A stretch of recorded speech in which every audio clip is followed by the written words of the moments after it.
Hello tout le monde, bienvenue dans une nouvelle vidéo. Comment allez-vous? J'espère que vous allez tous bien, que vous êtes tous bel et bien en forme. Parce que moi, je vais très bien, à part de quelques commentaires qu'on va en parler aujourd'hui.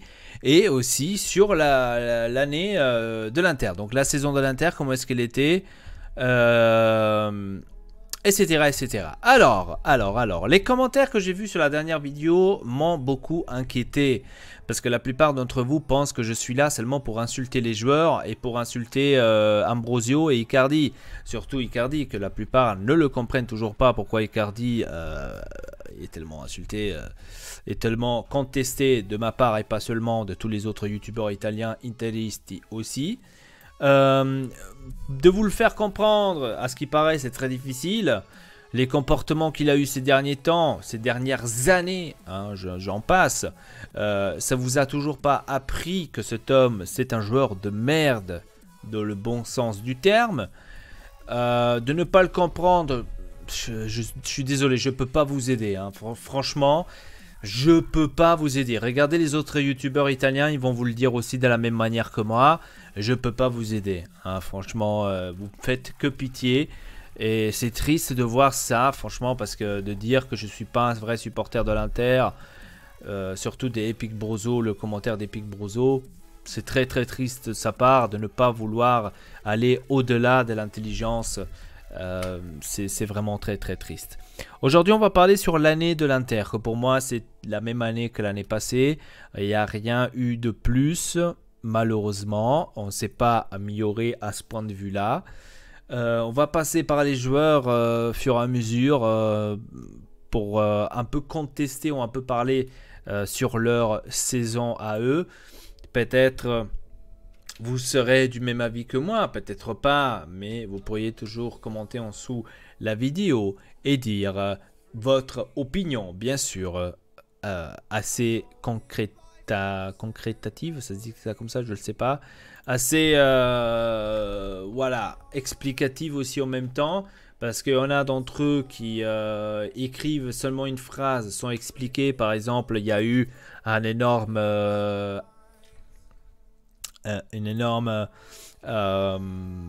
comment dire, commentaire qui dit que, je ne me rappelle plus maintenant le nom du commentateur, qui dit que la Rome aurait mérité plus que nous, la C1. Donc je parle de quelle moquette est-ce que il a fumé, mais franchement, va te faire soigner, hein, parce que là, t'en as besoin. Hein. Voilà, alors, les joueurs de l'Inter. On va commencer par le gardien de but, Handanovic. Pour moi, la meilleure saison d'Handanovic. Si vous êtes d'accord ou pas, je ne le sais pas, mais pour moi, c'est la meilleure saison de sa part de Handanovic, Samir Handanovic. Il nous a sauvé X millions de fois le cul, hein, Samir Handanovic. Franchement, chapeau à ce gardien. Élu meilleur gardien de la Serie A, franchement mérité. Très content de ce gardien de but. On n'a jamais... Enfin, il y a eu quand même des supporters qui l'ont critiqué, hein, il faut le dire. Hein. Là, maintenant, par exemple, tous ceux qui l'ont critiqué, ils ont changé tous d'avis. Maintenant, c'est le dieu, Handanovic. C'est bizarre cette histoire. Hein. Donc, Samir Handanovic, pour moi, la meilleure saison. On va lui donner un vote de 9, largement. 9 pour Samir Handanovic. Donc, pour moi, il a tout. Putain, il nous a sauvé beaucoup. Sans lui, il y aurait des matchs qu'on aurait perdus, certainement. Franchement, certainement. Bon, niveau gardien, on va pas parler des autres. Hein. On va pas parler de Berni ni de Padelli, parce que ils n'ont pas joué du tout. S'ils ont joué peut-être un match, et j'en passe. Je veux pas. Moi, je parle seulement des joueurs que j'ai vus qu'ils ont joué. Hein, parce que, voilà. On passe maintenant à la défense. Alors, les défenseurs. On va tout de suite commencer par celui qui a été contesté dans la dernière vidéo par Epic Broso, le commentateur ici en dessous de la vidéo de la dernière. Enfin, la dernière. Donc, Danilo Ambrosio. Pour moi, sa meilleure aussi saison de sa part. Meilleure saison que Cancelo en tous les cas. Donc si Cancelo vaut 80 millions, combien vaut d'Ambrosio? C'est le défenseur où il nous régale toujours des matchs où ses buts sont très importants. Franchement, Danilo Ambrosio, pour moi, c'est avec Spalletti, il a énormément grandi avec Spalletti. Franchement, il est devenu tout simplement meilleur. Hein. Donc, c'est devenu un meilleur joueur.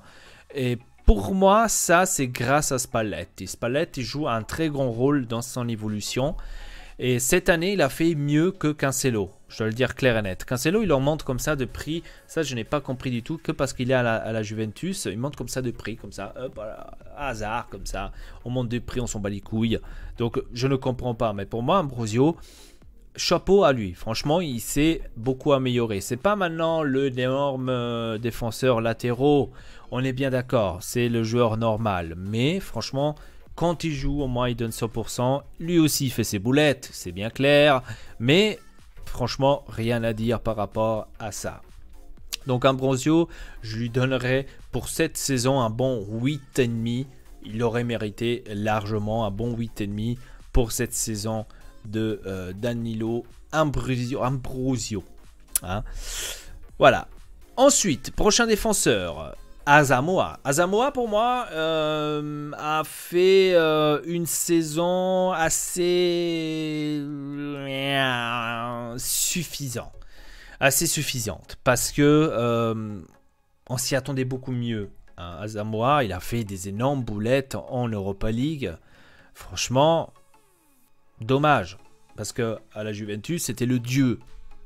Entre guillemets. Ouais, pour moi, il va pas plus que 6. On lui donne un 6 pour cette saison-là d'Asamoah. Pour moi, il ne vaut pas plus. Il n'a pas fait énormément de choses cette année. J'espère qu'avec justement avec Kante, et en plus ils se connaissent, peut-être il va remonter un peu plus de niveau. Je ne le sais pas. En tous les cas, il n'a pas montré son vrai potentiel et ça, c'est très très très dommage. Parce qu'Asamoah, ça peut être un bon défenseur latéraux. On verra par la suite. On ne sait même pas s'il va rester ou pas. Donc, on verra. Prochain défenseur, maintenant central, où on va passer par les... Alors, on va rester quand même dans les latéraux. Celui qui m'a beaucoup plu, je dois dire, c'est Cédric Suarez. On ne l'a pas vu énormément. C'est un joueur qui est arrivé en janvier, en prêt aussi, de Southampton, si je ne me trompe pas. Pour moi, il était pas mal. Hein. Et quand il a joué, il a montré quand même son potentiel, meilleur que par exemple un d'Albert, qu'on va tout de suite en venir. Pour moi, Cédric Suarez, ça serait pas mal de le garder peut-être encore un an, d'essayer de faire encore un prêt d'un an pour voir avec Kante qu'est-ce que ça va être. Je sais pas. Bon, moi personnellement, je pense pas qu'ils vont le garder, mais c'était quand même un bon remplaçant. Et digne aussi, hein, il faut le dire, d'Asamoah. Hein. Donc il faut le dire parce que Asamoah nous a fait vraiment... Donc pour Cédric Suarez, je ne veux pas donner de notes parce que tout simplement il est arrivé en janvier. Je ne veux pas lui donner des notes. Il n'a même pas joué tous les matchs. Il a seulement, je crois, joué les matchs d'Europa League.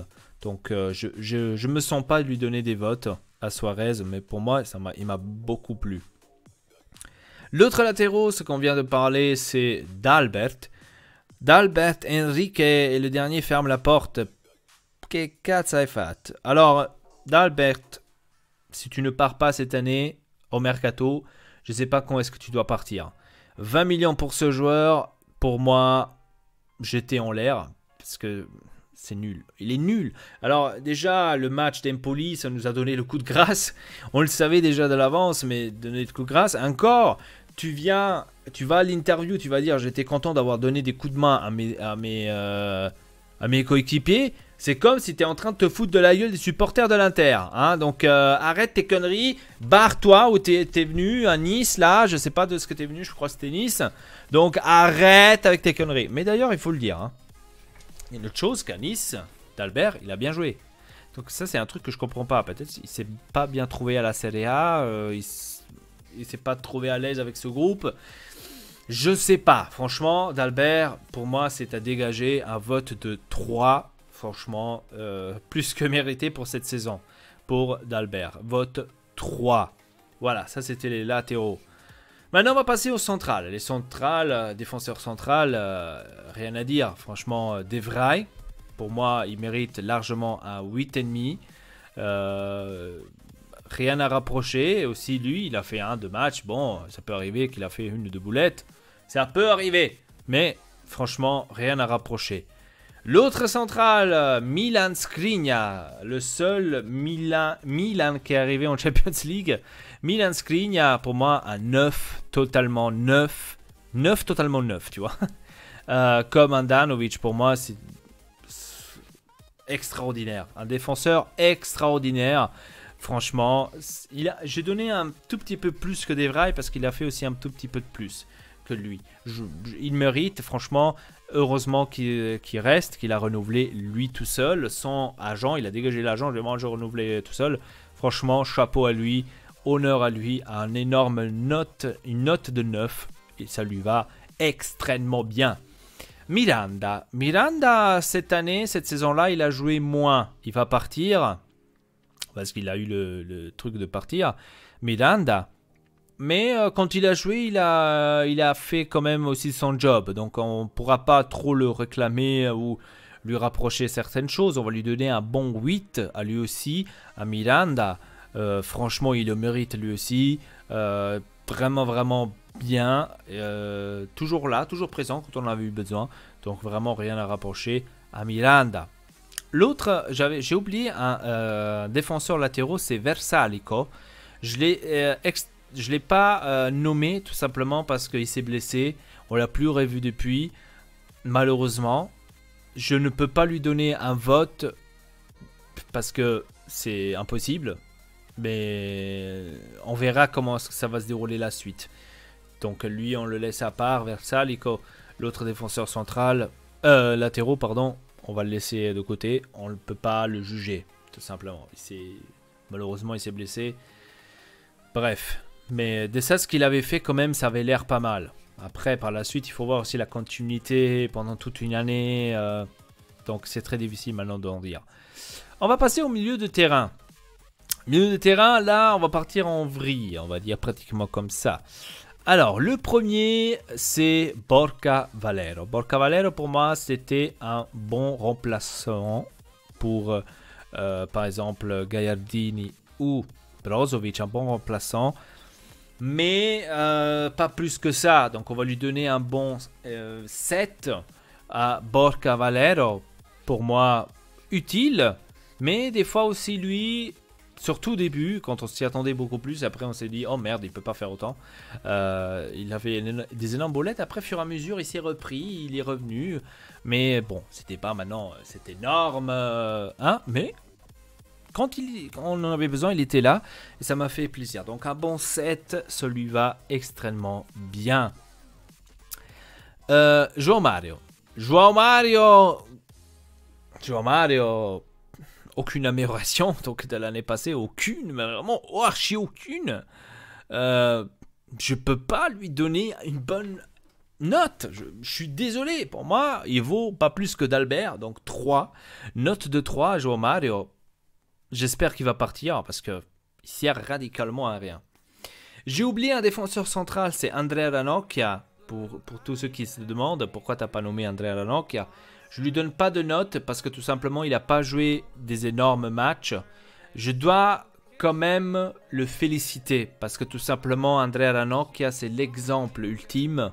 Qu'est-ce que ça veut dire vraiment tenir à ces tricots là et à ce logo là et à cette société là. Et franchement je suis content qu'ils l'ont renouvelé. La plupart des supporters le critiquent, Andrea Ranocchia, qu'il est nul, etc. etc. Lui aussi, il est, on va dire, limité. Mais franchement, énorme chapeau pour l'attachement à ce maillot. Franchement, énorme chapeau. Prochain milieu de terrain, donc, c'est Mathias Vecino. Vecino, pour moi, il a fait une saison de 5,5. Pourquoi aussi bas, 5,5? Alors, je dois dire que Vecino, on avait un match où il explosait, donc c'était un bon Vecino. Mais après, tu avais 5-6 matchs d'affilée où il te faisait pratiquement rien, où il était inexistant. Après, il revenait, après, il repartait, après, il revenait. Donc, pour moi, 5,5, beaucoup à s'améliorer, mais voilà, pas plus. Parce que Vecino, c'est aussi, c'est quand même meilleur que João Mario, sans doute. mais pas aussi, voilà. Hein. Donc un 5,5 pour Vecino, ça suffit largement. Roberto Gagliardini, 5,5 aussi. Il m'a pas tellement plu. Il a fait, je crois, 2 matchs où il a fait des énormes matchs. C'est contre le Milan et contre le Milan. Donc à l'aller et retour. Il a fait 2 énormes matchs. Et si je me trompe pas, un match aussi contre la Juve. L'aller. Il a fait aussi pas mal. Après le reste, bon, Gagliardini... J'aime bien ce joueur, mais par contre, voilà, niveau jeu, il faut être sincère, c'est pas trop ça. Donc, pour moi, 5,5 comme Mathias Vecino. Prochain milieu de terrain, celui qui a causé le plus de problèmes, on va dire, ils sont tous pleins, c'est Antonio Candreva. Alors, Antonio Candreva, milieu de terrain latéraux. C'est celui qui a fait, on va dire, le plus chier tous les supporters quand il faisait ses centres. Après, au fur et à mesure, il a plus joué. Hein. Spalletti, il avait compris après que... Voilà, donc Candreva, pour moi, un bon 5 comme vote de cette année, de cette saison. Pas plus que ça. Franchement, j'espère qu'il va partir lui aussi parce qu'il ne sert radicalement à rien. Après, ça se peut qu'avec Conte, attention, les joueurs là qui sont en train de donner des mauvaises notes, peut-être ils vont revenir parce que Conte, c'est quelqu'un de... Toi, tu fais ce que je te dis, sinon je te nique ta mère. Tu vois ce que... Donc lui, c'est... Voilà, on verra, on verra. Mais pour cette saison-là, Candreva, 5, parce que c'est pas plus que ça. Hein. L'autre latéraux, Matteo Politano. Matteo Politano, 7,5. Franchement, Matteo Politano, très bon joueur. Très très bon joueur. On va lui même donner 8. 8. Pas 7,5 mais 8. Parce que Matteo Politano, il a amplement mérité d'être à l'Inter. C'est un très bon latéraux. C'est pas bien sûr le meilleur latéraux. Mais franchement, de comme il joue, j'adore Matteo Politano. De comme il joue, de comment est-ce qu'il essaye toujours de tirer de temps en temps, il se va vers le centre, il tire. Donc c'est que, en fait, ça manquait à Candreva, malheureusement, et qu'on a eu chez Politano. Un peu plus de précision, par contre, au tir pour Matteo Politano, ça me ferait quand même plaisir. Sinon, le reste, pour moi, un 8, c'est largement, ça le vaut largement. Hein, franchement, extrêmement bien. L'autre milieu de terrain, pour moi, celui qui m'a le plus... choqué positivement, c'est bien sûr Marcelo Brozovic. Pour moi, un vote de 9 pour cette saison. C'est sa meilleure saison, je pense, à l'Inter, de Marcelo Brozovic à 9 largement. Grâce à Spalletti, il faut le dire aussi, il s'est beaucoup amélioré, Marcelo Brozovic. Et il faut que je vous rappelle que Brozovic, c'était celui que les supporters détestaient le plus. C'était celui qui le détestait le plus, mais avec son engagement sur le terrain, il s'est dit dans la tête, il faut que je fasse quelque chose. Depuis que Spalletti lui a fait comprendre ça, il nous a montré son potentiel. Pour moi, c'est un pilier du milieu de terrain de l'Inter. Bien sûr, avec un peu plus de renforcement, parce qu'on l'a bien vu. Hein. Si Brozovic doit tourner avec un Gagliardini, Borca Valero, Vecino, on est mal barré au milieu de terrain. Donc, un renforcement, ça serait pas mal. Mais Brozovic, franchement, à 9, mérité. Cette saison, il a... Waouh. Franchement, il était blessé une seule fois. Après tout ce qu'il a couru, etc., on peut rien lui rapprocher. À 9, c'est largement mérité. Franchement, mérité. L'autre milieu de terrain, Nainggolan. Nainggolan, 6. Un bon 6, une note de 6 pour cette saison. Et c'est déjà même trop, une note de 6. J'ai vu un Nainggolan assez faible début. Il était pratiquement toujours, j'avais l'impression, toujours blessé. Et après, il ne montrait pas énormément de ces choses. Après, il y a eu encore ce scandale. Enfin, scandale entre guillemets, mais cet appel qui a fuité sur Internet. Qu'il avait appelé quelqu'un à Rome pour dire qu'il voulait absolument retourner à Rome, qu'il allait faire le bordel à Milan, tout le monde vont vouloir je sais pas quoi. Donc on va dire qu'il a un peu manqué de respect les supporters de l'Inter. Pour moi un 6, il est même moins, Hein, mais bon, 6, je reste sur ma parole. 6, mais beaucoup à améliorer. S'il va rester, ça, je ne le sais pas. Franchement, voilà.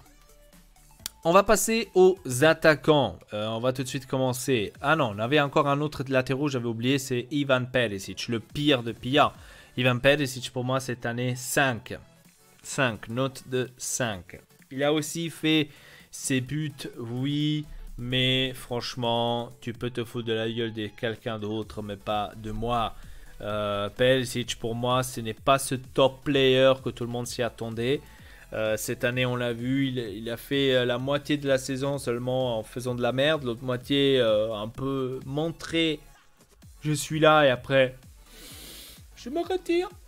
Donc, non, 5. Note de 5 pour Ivan Perisic, j'espère qu'il va partir. C'est l'un de ceux-là que je veux qu'il parte. Parce qu'il a foutu de la merde aussi dans les vestiaires et dans le groupe. Pour moi, lui, il doit partir. Ivan Perisic. On va passer aux attaquants maintenant. On va tout de suite commencer par Keita Baldé. Keita Baldé, pour moi, bon, il ne va pas être pris donc, par l'Inter. Mais contre l'Empoli, par exemple, il m'a beaucoup plu. Il m'a beaucoup plu son altitude de comment est-ce qu'il est rentré dans le match. Après, bien sûr, il a fait la merde à la fin. Bon, hein, t'aurais pu quand même te l'épargner, hein. Mais Keita Baldé, pour moi, juste de ne pas le prendre. Parce que lui aussi, c'était quelqu'un que tu ne sais pas. Il joue bien, il joue pas bien. C'est comme...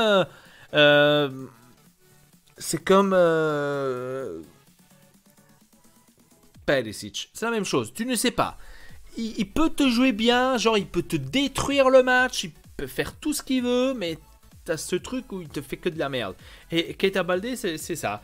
C'est en fait, tu sais pas. Il joue bien, il joue pas bien, il joue de la merde, donc tu peux pas le savoir.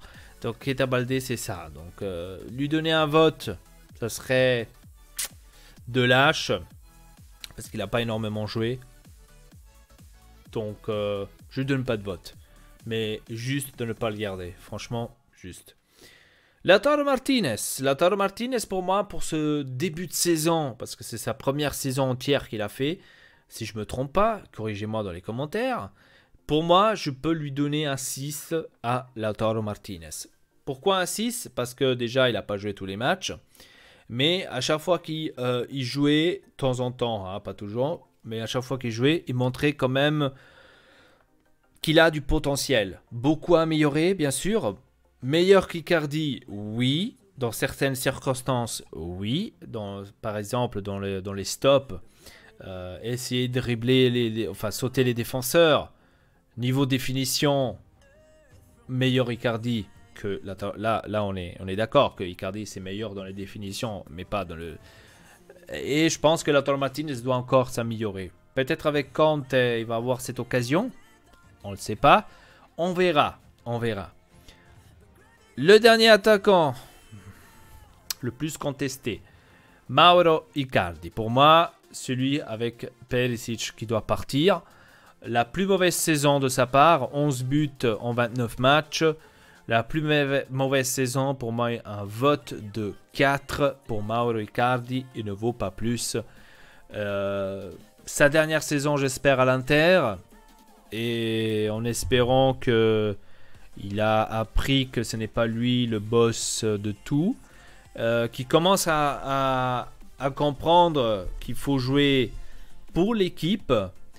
Et que sa femme doit, dans certaines circonstances, la garder au calme. Parce que dans certaines circonstances, on pourrait dire que sa femme lui a gâché beaucoup de choses. Après, ne venez pas donner aussi la faute à sa femme seulement, parce qu'attention, lui, il parle quand même à sa femme. Ils sont mariés, ils se voient tous les jours. Donc, vous ne pouvez pas me dire que le mec ne parle pas à sa femme et lui dit « Signorita, fais-moi une boquita. Je veux la margarita. » Non, je rigole, mais c'est seulement pour dire. Ta gueule. Je n'ai pas compris pourquoi vous défendez autant Icardi et vous acharnez sur la Wanda. C'est Icardi certainement qui demande à Wanda de faire ces trucs-là. Parce que c'est son agent et sa femme surtout. Donc, vous n'allez pas me dire que le mec ne parle pas avec sa femme. Hein, ça serait ridicule. Donc, pour moi, il doit partir. C'est le plus mauvais joueur enfin le plus mauvais attaquant de cette année. Et rien à dire. Arrêtez de le protéger parce que ça ne sert à rien. Pour moi, il doit partir, tout simplement. Les choses, vous le savez pourquoi. Si vous n'avez toujours pas compris, je suis désolé, je ne peux pas vous aider. Voilà. Donc sur ce, c'était tout pour cette vidéo. Donc encore une dernière fois, merci à Mr Spalletti de nous avoir ramené pour la deuxième fois d'affilée en Champions League. Pour finir, Mr Spalletti, un vote pour moi de 8. Ça lui va amplement. Franchement, un vote de 8 pour Spalletti pour 16 saisons, ça lui va amplement. Et encore, on a entendu aussi du frère de Mr Spalletti qui est décédé. Et j'ai entendu dire aussi que ils ne voulaient pas faire fuiter la nouvelle pour pas avoir des complications pour la fin du match, etc. etc. Est-ce que ça c'est vrai ou pas? Je ne peux pas le dire, on le saura jamais. En tous les cas, mes condoléances à Mr Spalletti et bonne chance aussi pour le futur. Voilà. Donc c'était tout pour cette vidéo. On va se retrouver certainement pour le mercato, parce que maintenant c'est le mercato qui s'active chez l'Inter. On verra ce qui va se passer au fur et à mesure. Pour l'instant, on est en train de parler d'Antonio Conte qui a déjà signé à Milan. Donc dans les prochains jours, prochaines heures même, il va y avoir l'officialisation de l'Inter. J'espère que je l'ai bien dit.